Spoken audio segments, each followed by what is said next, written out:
Om.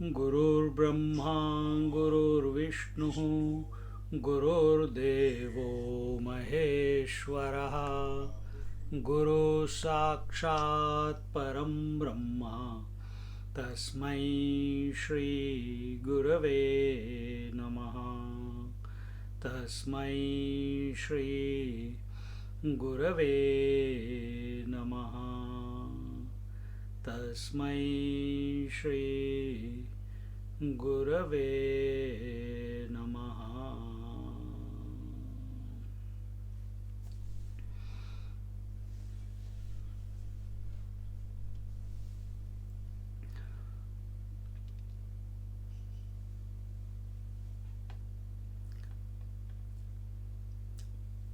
Life is about our life. Dukha Nivritti Nirankusha Tripti. A removal of miseries and attainment of bliss. Tripti is contentment, ultimate contentment. And when we come to the scriptures,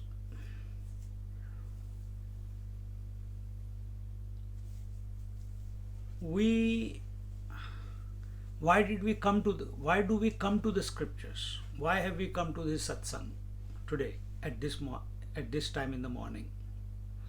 Because somewhere within us we feel there is something missing, there is something lacking. There is a feeling that I am not complete at this very given moment. And this is because of our wrong conclusions. And that wrong conclusion is one of them, which is the source of others, and that is, I am an individual. And thus, this one wrong notion precipitates into many wrong notions. The first notion, I am the individual, meaning I am the body. Then I am a mother, I am a father, I was born, I am in this world, the world was before, will be after. I am a thinking person, I am a seer, hearer, toucher, taster, feeler, thinker, knower, experiencer. All these are wrong notions about ourselves. And these are only coming because we have decided. We were not born like this. Somewhere along the way, 3-4 years age, and this is happening. Ignorance doesn't come announced. It happens. It's a phenomena.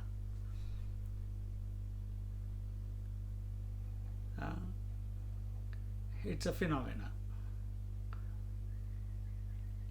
Now the question is, that notion is the cause of our incompleteness at this moment. That is prompting us to take actions which will bring about fulfillment in life.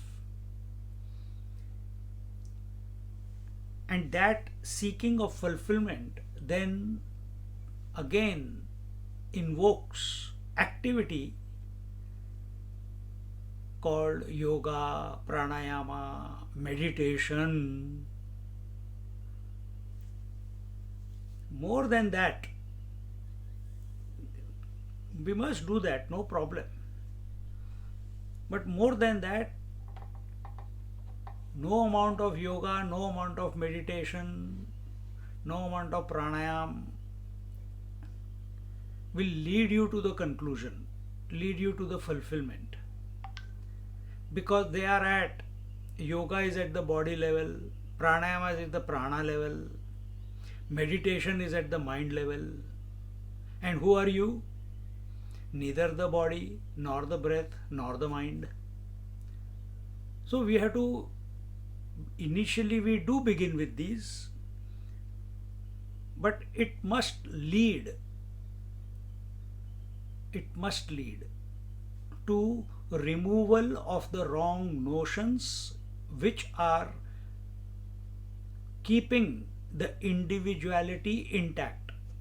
An individual can never be happy in life. He can have many temporary joys, but Nirankusha Trupti, continuous fulfillment, contentment, continuous bliss, that individual can never get as an individual. He must get out of the way.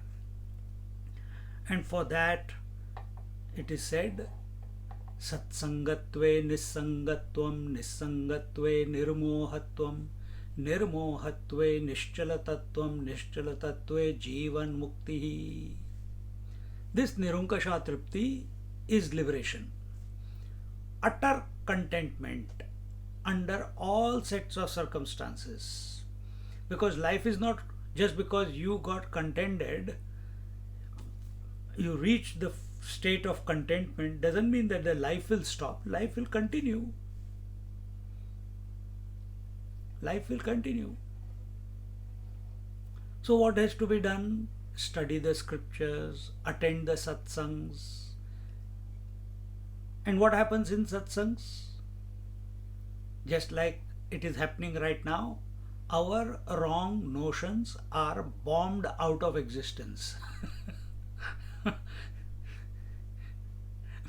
Missiles are sent one after the other, so that we are not allowed to hold on to the wrong notions again and again and again. One day it will click. Because satsang is the only place where uncompromised truth is presented by the scriptures, by the teacher.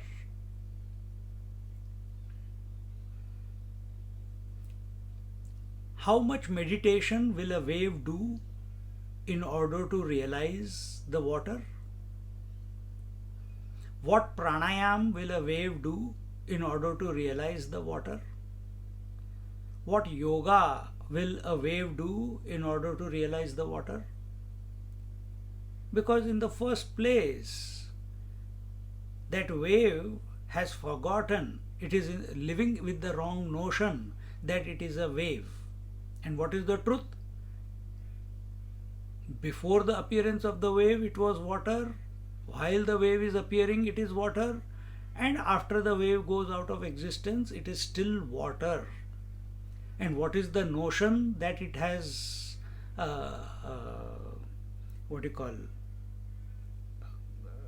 decided to live by? That I am an individual wave. Now apply this to yourself. What yoga you are going to do, what pranayama you are going to do, what meditation you are going to do, 1 hour, 2 hour, 3 hour, 4 hour, I do 10 hours a day. It is continue, I am not saying don't, but change your notion, and that is, as long as I am doing something, I will undo it also.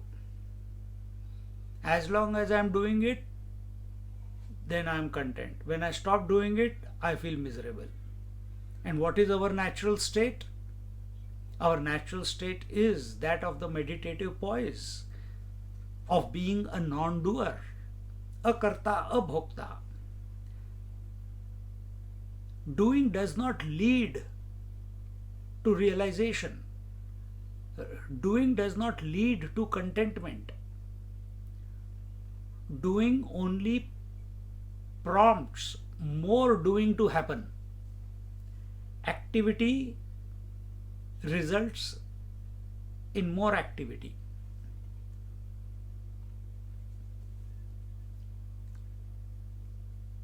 If you throw one stone in a calm lake, one stone or just one finger, and you flick it like that, one activity. First only one wave, and before your eyes that one wave has become, I don't know, hundreds of waves. Exactly the same way. We are not against activity,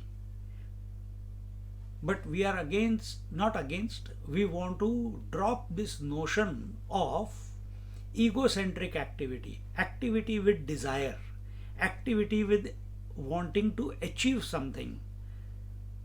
When we say we are the doer, I have to do meditation, I have to do yoga, I have to do pranayam, I have to do the scriptures, I have to do life. If I don't do it, who else will do it? We have to get out of this notion. When we take phenomena, where is the phenomena functioning? Is it functioning at the spirit level or is it functioning at the matter level? Phenomena happens only, it expresses as the matter. So, you did not create waking, dream and sleep. You did not create the body, breath, mind, intellect. You did not create the appearance of the body and the disappearance of the body. And it is happening every day. This is phenomena. What is phenomena? That which is temporarily in existence, not permanently in existence. And that which comes temporarily into existence is a result of certain conditionings within itself. So and where is the activity? Activity is at the phenomenal level. So activity is at the body, breath, mind, intellect level. And who are you? The one who is illuminating the body, breath, mind, intellect. And that is your natural position even right now. But what have we concluded wrongly? And living by that notion that I am the body, I cannot live without breath, I am the mind, I am the intellect, I have to be convinced, I have emotions. And then one interaction with that, whole life, we are trying to undo the waves that we have created. So when we get identified with the activity of which is happening at the level of phenomena, which is body, breath, mind, intellect, it is called doership. When we get identified, it is called doership.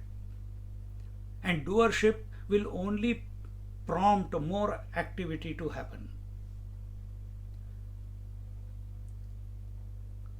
So when we are saying that doing yoga with doership, doing pranayam with doership, doing meditation with doership, what does it mean by doing doership? With doership means desiring to do yoga, desiring to do pranayam, desiring to sit in meditation. This is the wrong approach. Then what should be our approach? Our approach should be 24/7. We must live in the awareness that I am complete, that I am the spirit, that I am the pure consciousness, that I am the illuminator of the body, breath, mind, intellect. That I am not born. Take these statements and then let them unfold themselves if it requires to be done.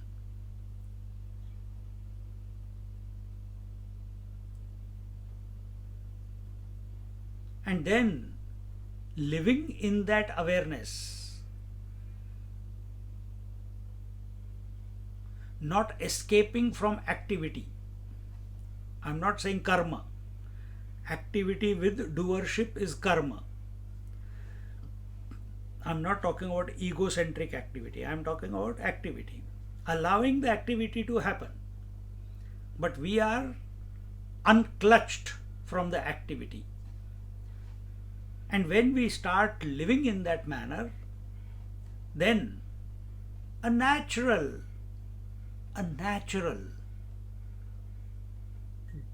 disposition comes about. A natural disposition comes about. Just like naturally hunger comes, naturally hiccup comes, naturally sneeze comes, naturally breathing happens, naturally every night sleep comes, naturally you wake up in the morning. So also that naturally, without will, if meditation comes, okay. If meditation doesn't come, the pull doesn't come from within, still okay. Why? Because meditation is for the mind. The mind is going into the meditative state and the mind is not going into the meditative state. But who am I? I am the one who's witness of this phenomena of going into meditation and coming out of meditation. The self is ever complete. It doesn't need meditation.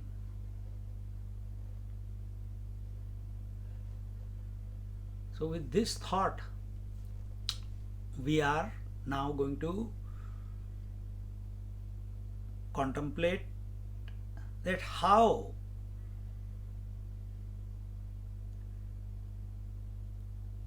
whether your eyes are open or closed, it does not matter.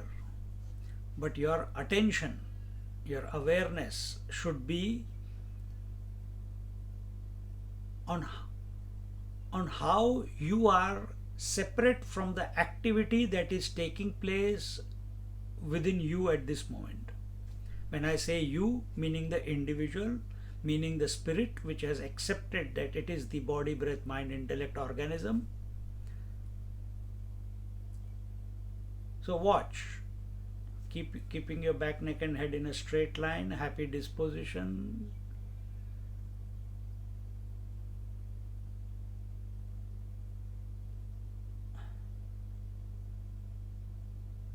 And be aware. Some activity is always going on. Oh, there is no, my body is still. Okay, body is still. Breath is going on. That is activity. Thoughts are going on.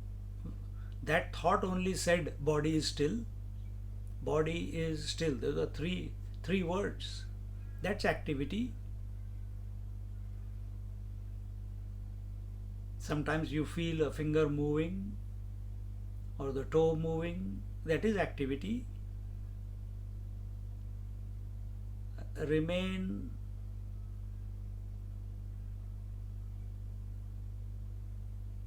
an indifferent observer, independent. Recognize that you are the independent observer of all activity. You are not the doer of activity. You are not the prompter of activity. You are not the owner of activity.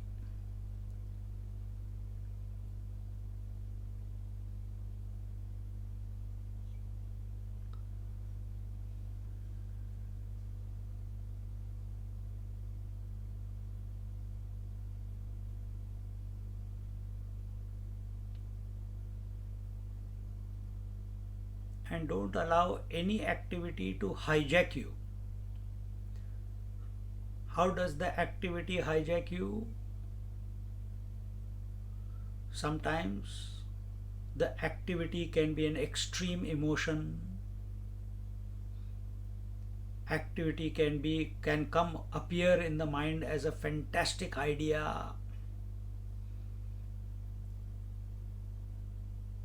and the one who is aware of this going on loses the plot and identifies with that thought or emotion.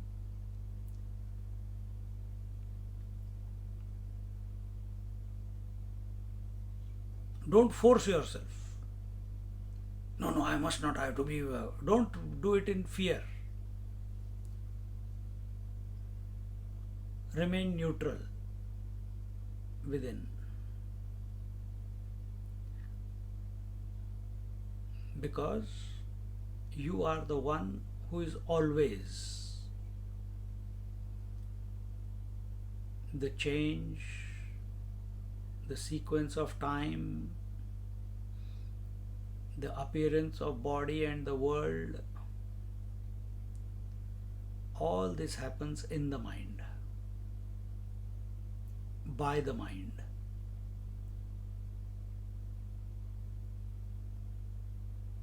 Merely witness.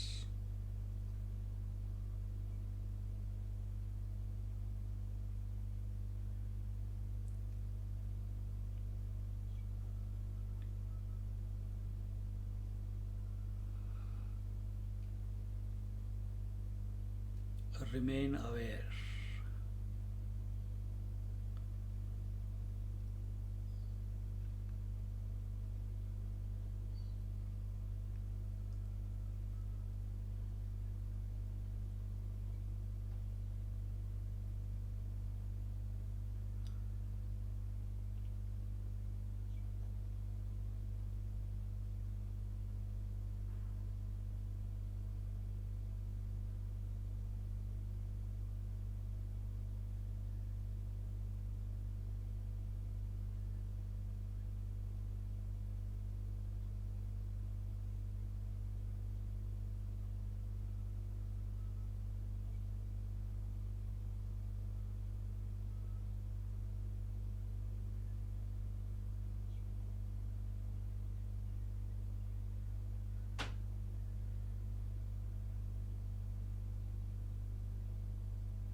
As the impact of activity reduces as a result of disinterested observation, which is called udasina bhav,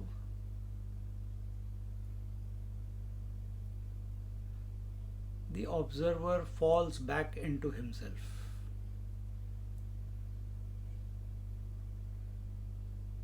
Because there is no interest with the activity.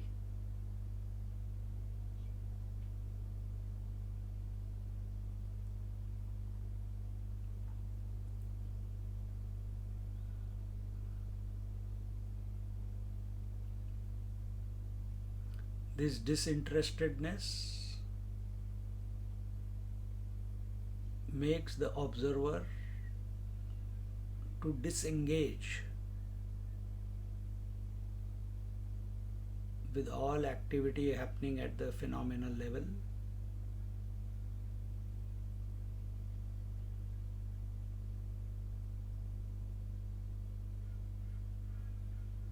and the observer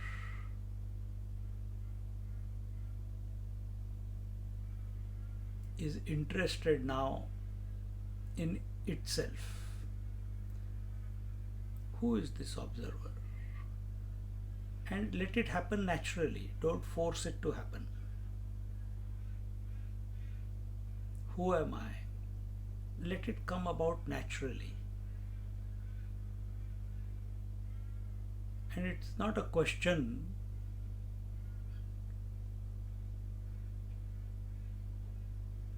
which is an intelligent question.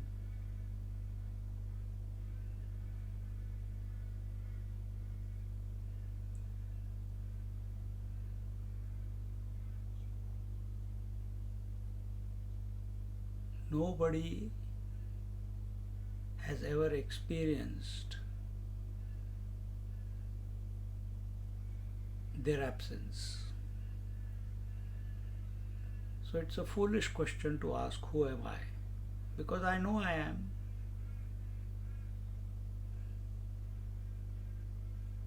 Then just be. Don't keep answering that question if it appears.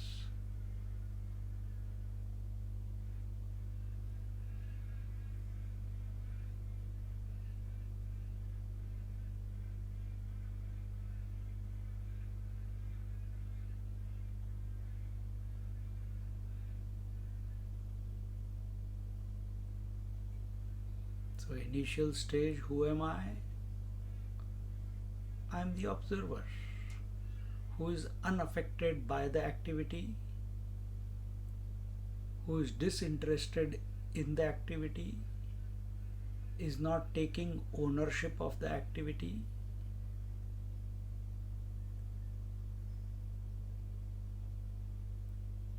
Even if we come to this point of disposition,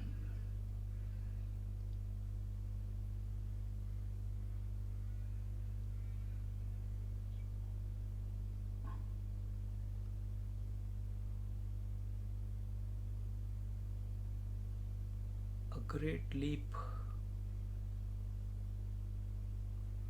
within the self, as the self has been made.